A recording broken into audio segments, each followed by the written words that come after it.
السلام عليكم. يلا بينا نشوف الست الشطورة ديت اللي دخلت البيت لقته مكركب ومقلوب بالشكل الفظيع ده وأكنه خرابة كده، ولكن بشطارتها وبمجهودها وسرعتها هتغيره خالص وهتخليه جنة بعد ما كان خرابة. يلا بينا نشوف. وابنها كمان الشطور الصغير ده بيساعدها ما شاء الله عليه، وبدأت انها تشيل كل الكراكيب ديت تتخلص منها زي ما احنا شايفين كده. ما شاء الله عليها وعلى اتقانها في العمل، وكمان جوزها بيساعدها، وقررت انها تغير كل حاجة في المكان. كل حاجة بقى بالنسبة للأرضية، حوائط، كل المكان بدأت انها تشيل كل الكراكيب اللي فيه كده زي ما احنا شايفين. وما شاء الله عليها وعلى شغلها، يعني نشيطة جدا زي ما احنا شايفين.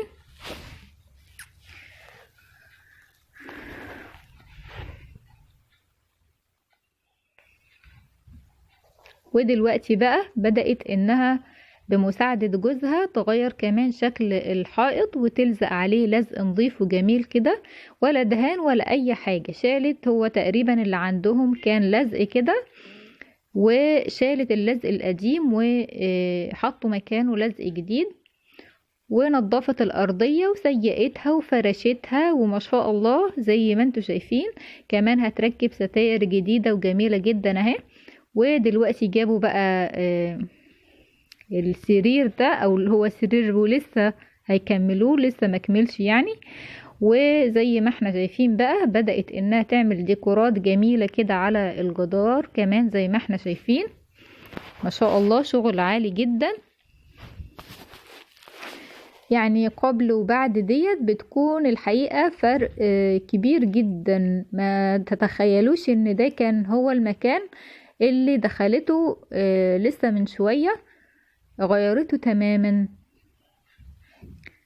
شايفين بقى ما شاء الله ستايلاتها جميلة، وكمان الألوانات هادية وجميلة جدا. ألواناتها جميلة، مختارة الحقيقة ألوانات مريحة.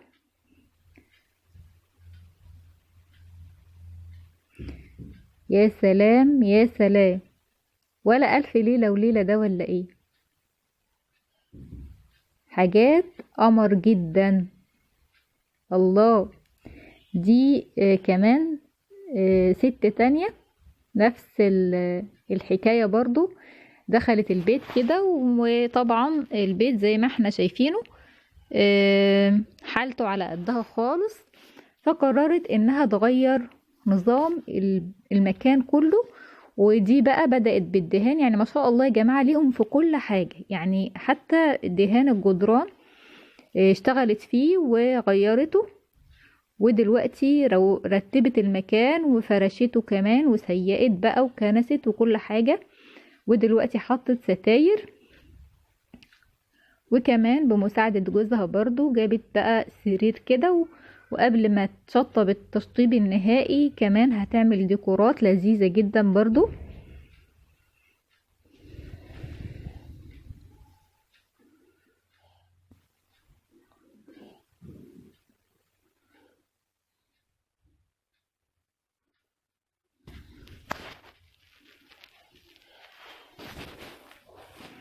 ما شاء الله، يعني عندهم نشاط، ولما بيحطوا دماغهم في حاجة لازم بتترتب.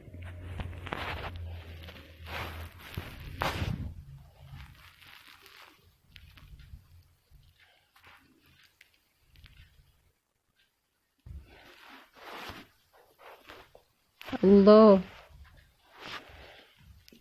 شغل جميل جدا جدا جدا.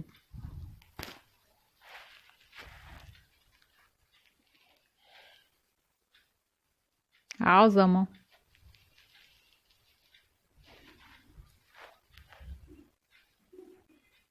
هنتنقل كمان على الجماعات دول بقى. كانوا قاعدين كده زي ما تقولي قاعدين يفضفضوا مع بعض، فما عجبهمش بقى المستنقع اللي هم قاعدين فيه، فقرروا انهم ينظفوه برضو ويغيروه. واتفقوا كده انهم هيخلوا المكان ده حاجة تانية خالص. وزي ما احنا شايفين بدأوا انهم يقلبوا المكان كله ويشيلوا كل الحاجة الموجودة فيه.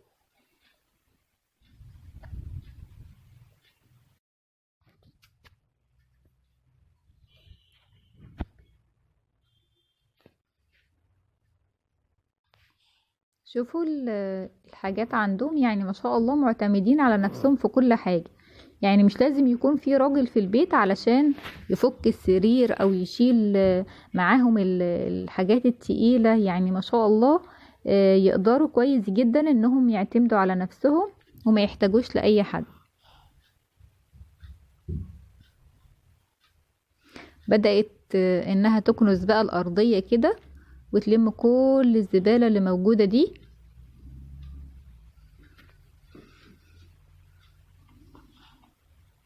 وكمان بتسيقها. على فكرة يا جماعة مش لازم يكون ابدا البيت فيه امكانيات او يكون بيت غالي علشان نحس فيه مثلا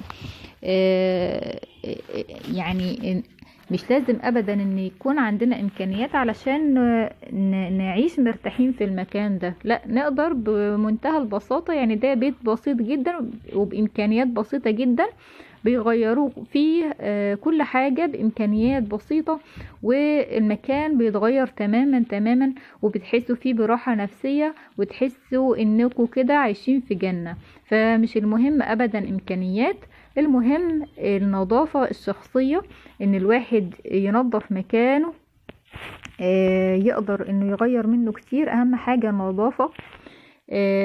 شيء جميل جدا الترتيب والتنظيم، بيحسسك كده براحة نفسية. الواحد لما يكون قاعد في مكان كله مترتب كده ما اعتقدش ابدا انه هيكون مبسوط او هيستمتع بالمكان اللي هو قاعد فيه. فالواحد يتعب شوية ويقعد في مكان جميل كده ونظيف، حتى لو كان بسيط، هو بإيده انه يحوله الجنة بكل بساطة. بس هيتعب فيه شوية وبعدين هيقعد مرتاح زي ما انتوا شايفين كده. شوفوا الجمال والشياكة والنظام والألوان. يا سلام، شغل عالي والله، شغل عالي قوي يعني ما شاء الله. مين يصدق بقى ان ده اللي كانت الأوضة المكركبة.